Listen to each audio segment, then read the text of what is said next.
Hello, everyone. Welcome to Getting to Know You. I'm very excited about our guest today. It is Mr. Bill from St. Coletta. Bill Kane, who has been, I don't even know, how long have you been with St. Coletta, Bill? This will be my 29th year. So the beginning of next school year will actually be a 30-year milestone for me. Wow, that's a huge milestone. It is. Well, I don't disagree. allow me to be the first to say congratulations then. Thank you. So we're excited to have you. You've been such a foundation of the communities of both St. Coletta, obviously, but also St. Sebastian's. People know who you are and kind of what you do, but I don't know how well they know you. So I thought it was a good opportunity to interview you so that so people could hear your story, but also have an opportunity to promote the mission of St. Coletta too. So I guess my first question is, tell us about yourself, Mr. Bill. Absolutely. I had a great foundation in growing up with my family in West Allis, and was a proud member of St. Aloysius Church on 92nd and Greenfield. Very good. Went to their school through 8th grade. After that, I attended Pius XI, so I'm a proud alumni of Pius. And that tradition continues with so many, students that have come through, not just St. Sebastian, but some that have connections with St. Coletta as well. Yeah. And all of that then led me to attend Whitewater, and where I pursued my degree in special education. But again, that was directly related to my time at Pius. I was able to, in my sophomore year, I took advantage of an opportunity that they had, which today would be very similar to the Vocare program at Divine Savior Holy Angels and the Shared Life program at Marquette High School. It was a service project opportunity. So several of my friends at that time, I think I was 15, 16 years old, we had an opportunity to work with individuals who were severely disabled down in the Burlington area, where there was an institution at that time called Southern Colony. And it was after that trip and that experience that I decided this is what I can do as a career. So at age 15, I knew that was going to be a good opportunity for me. Can I ask you a question? So during that service learning opportunity you had, what were you doing and why did it click? What made sense to you? That's a great question, because at 15, I don't think I knew why it clicked. Right. Looking back on it, I can see now that these are individuals who are just that. They are individuals as well, regardless of their capabilities, regardless of their limitations. And I have an opportunity to make a difference in their lives. And that really was it. In fact, I think there was a group of 5 of us who went down at that same time. So these were 5 friends of mine, and 3 of us ended up going into some field of special education. Really? So it was pretty impactful, I think, on all of us. Yeah. And I attribute that again, going back to my upbringing and my family. My parents, my sisters, and I really devoted a lot of our time not to doing service projects and not volunteering, but understanding fairness, understanding respect of other individuals. And I really look back at that and think that was my foundation. That's what allowed me to do what I wanted to do and what I knew I could be good at. Yeah. I talk a lot about, when I talk about Catholic social teaching, I talk about dignity, and that we all have dignity because we're created in the image and likeness of God. But second, we don't lose our dignity, even though people can disregard it based on, our socioeconomic level or our race or our disabilities. We all have that dignity, and it's a matter of if we acknowledge it and celebrate it or not. Exactly. Yeah. Yeah. Yeah, that's cool. And I think celebrating it as well as lifting that up, and that again has followed me through my whole career. So even though I've been at St. Coletta now for almost 30 years, I've been teaching for a total of 46 years, and all of that time has been in the area of special education. So where else were you? After graduating from Whitewater, I took a job in Watertown, Wisconsin. And so my first teaching job was at a junior high self-contained classroom, as they called them at that time. And that just really reinforced that I had chosen the right field. And really it became more than a career choice. It really, as I again learned later, as I was able to identify that which I was doing, and it was even more than a passion, it really was a calling for me. And I think people can be called to many different professions.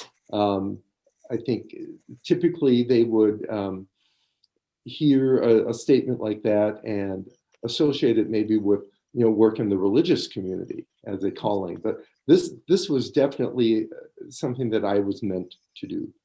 Yeah, I echo that. I've told you this, but I haven't told everyone that will watch this that my office is directly below yours. And in the time of COVID, you're doing a lot of virtual teaching and doing a lot of virtual read alouds.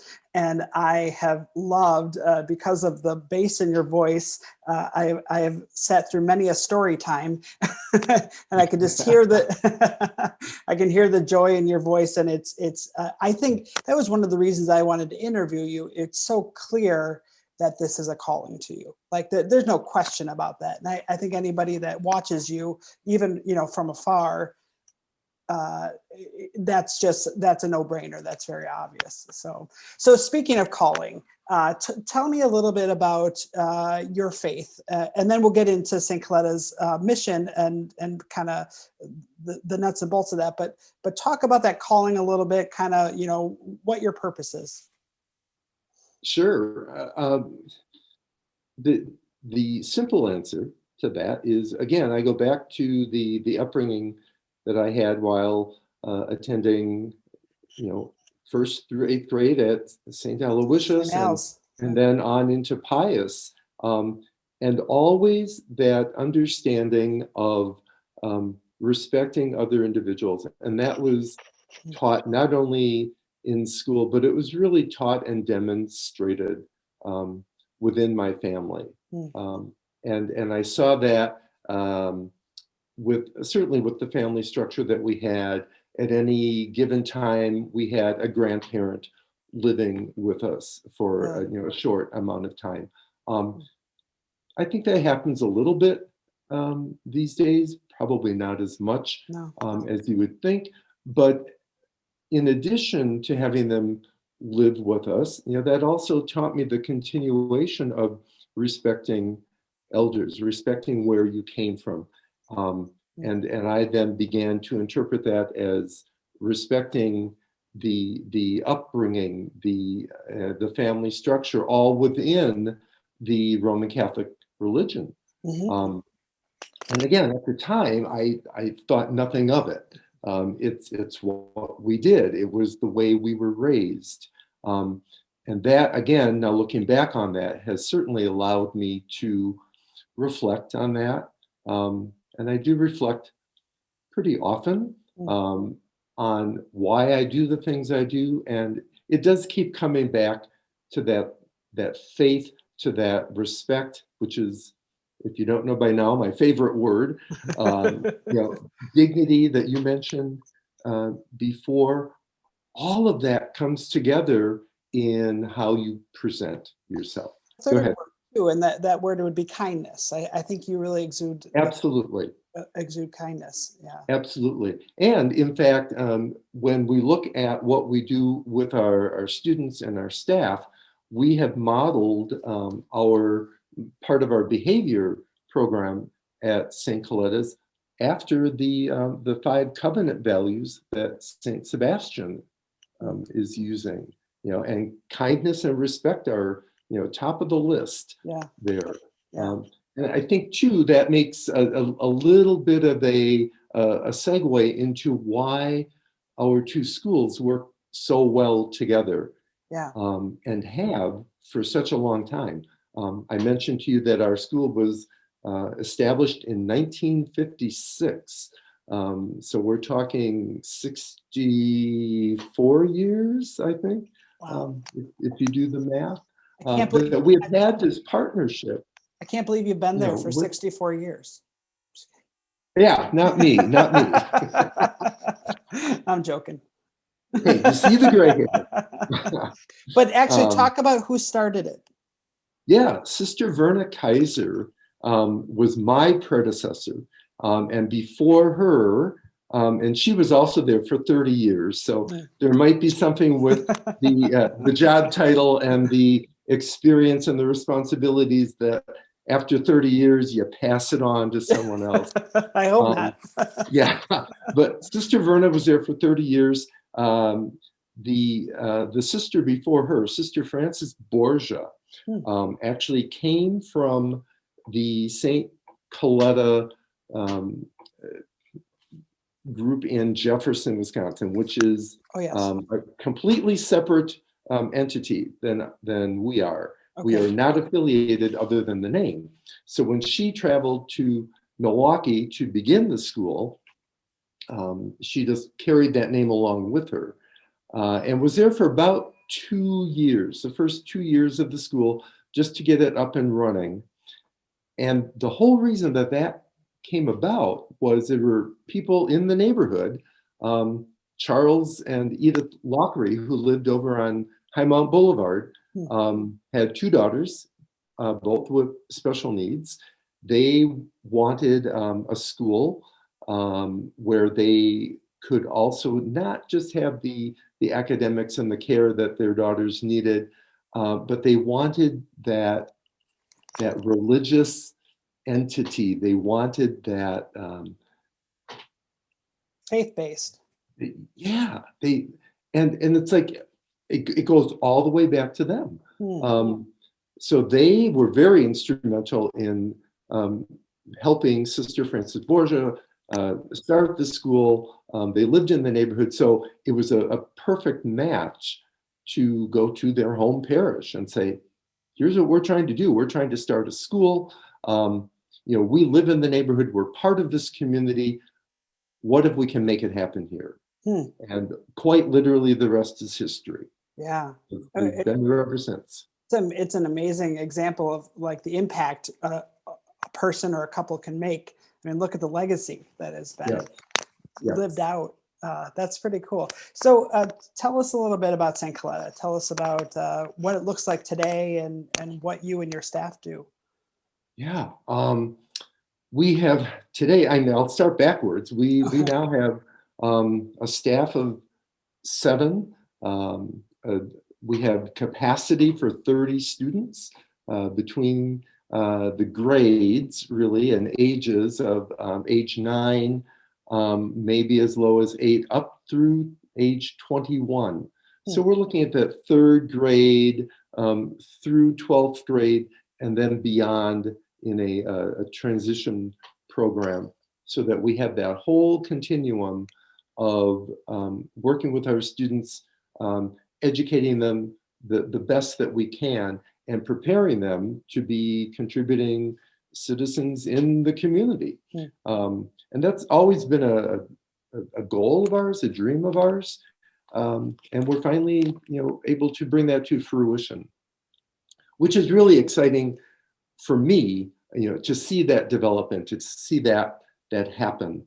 And knowing that because of the foundation that we have, because of the relationship that we continue to have with St. Sebastian and that entire community, and the larger community of the Washington Heights area.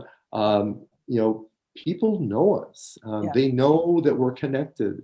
You mentioned earlier that I've been there long enough that a lot of people, not just in the parish, but in the neighborhood, know who I am because we're out and about a lot. In this day and age with the masks and being covered up, people will pass me on the street and say, "Hey, Mr. Bell, hi, how are you?" I have no clue who they are, or at least I can't put a name to it. Right.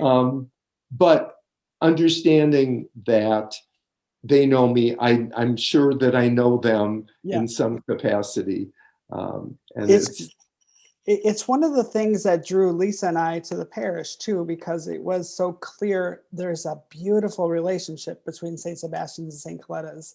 They're, our kids are in the school, and they always talk about their St. Coletta's friends that are, when you first think about it, you think, oh, it's a nice renting relationship where there's, these two entities, sure. but it's much more than that. It's an integration of two communities in really a beautiful way. At least that's my observation. It is. It's exactly that. And the collaboration between the two schools just keeps growing and growing. I know that we have often been around when there has been an open house and tours going on through the school. And the tour guides will stop at our room because we're there as well. And they talk about St. Coletta as if it is just another entity in the community, which it is. Yeah. We have certainly grown to that point. And I know that for a fact that is what has drawn some of the current school families at St. Sebastian to the school, because we had this relationship.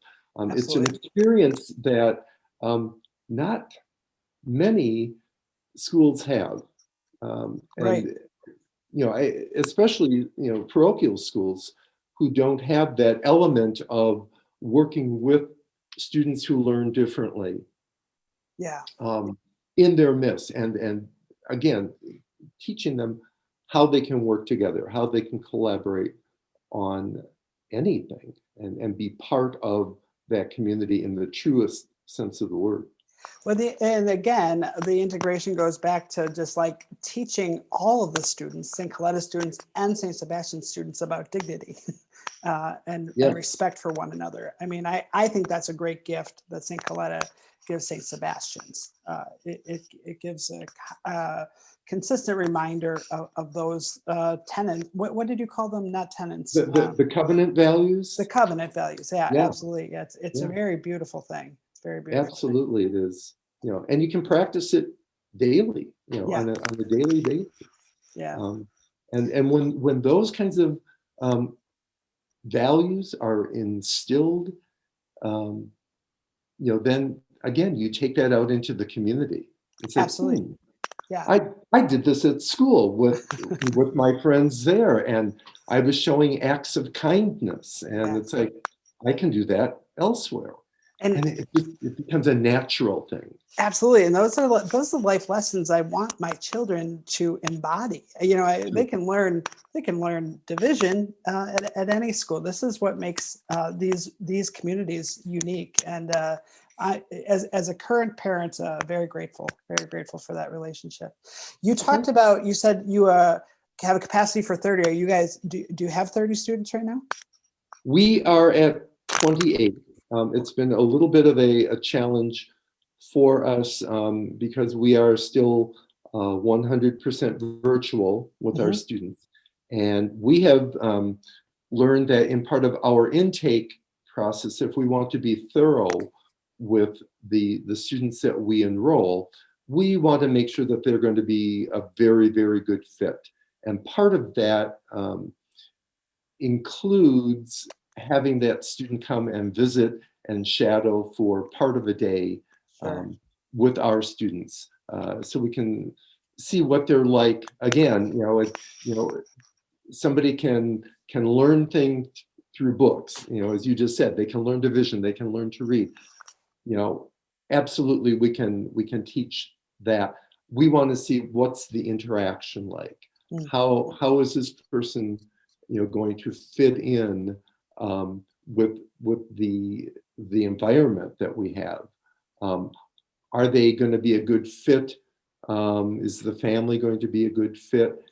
Can we really use all of that information for one purpose only, and that is to help that student succeed? Mm. Mm. This is a little bit of a side, but it's something I've been wondering about. You seem to have so much joy in what you do, but I would imagine it has to be challenging too. Is that fair?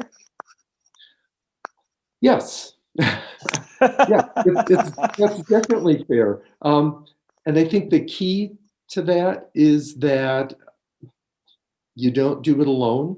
Mm. When I first started almost 30 years ago, we had only 7 students. Oh. And I had one assistant at that point. I was also in the role of teacher and administrator. The focus at that time was everything about the student. Mm-hmm. And then that expanded to include their families, because obviously with that small of a group, that intimate of a group, you really do become connected, not just with the student, but with the families. That continued to grow and to grow and to grow. And it became very aware to me that the people that we affect have to buy into this whole program that we have. Yeah, right.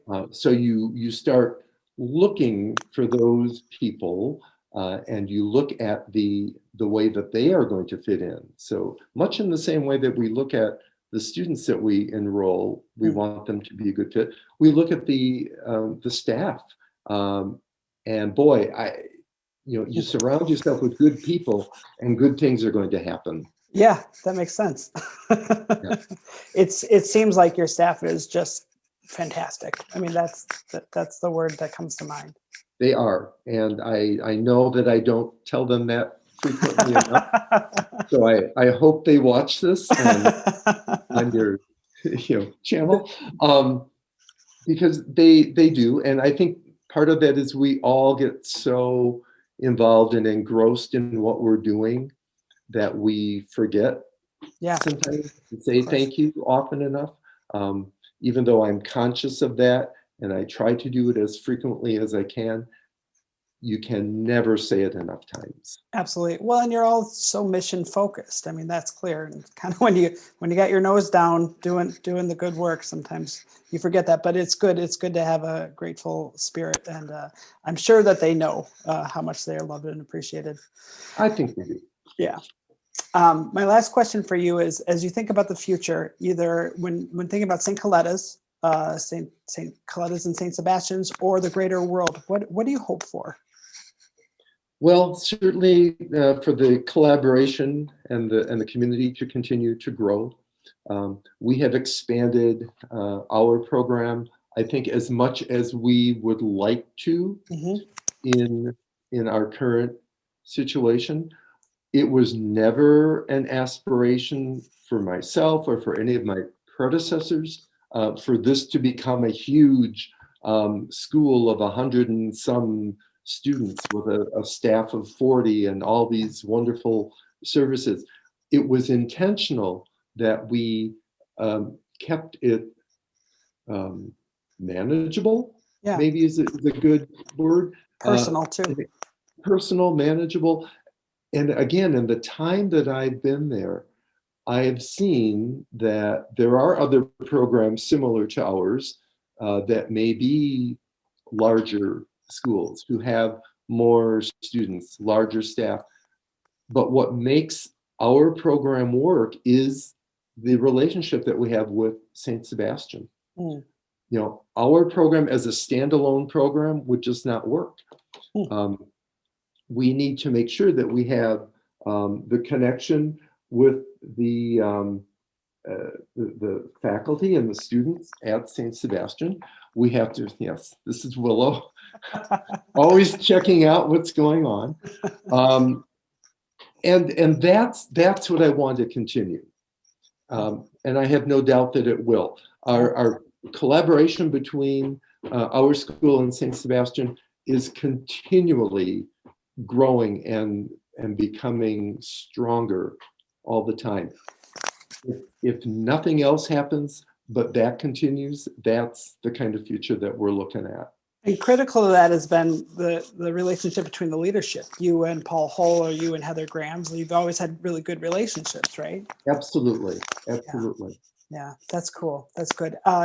You talk about not growing to such large, but to think about, you know, what this program looked like when you started and what it looks like today. It's a pretty awesome testament.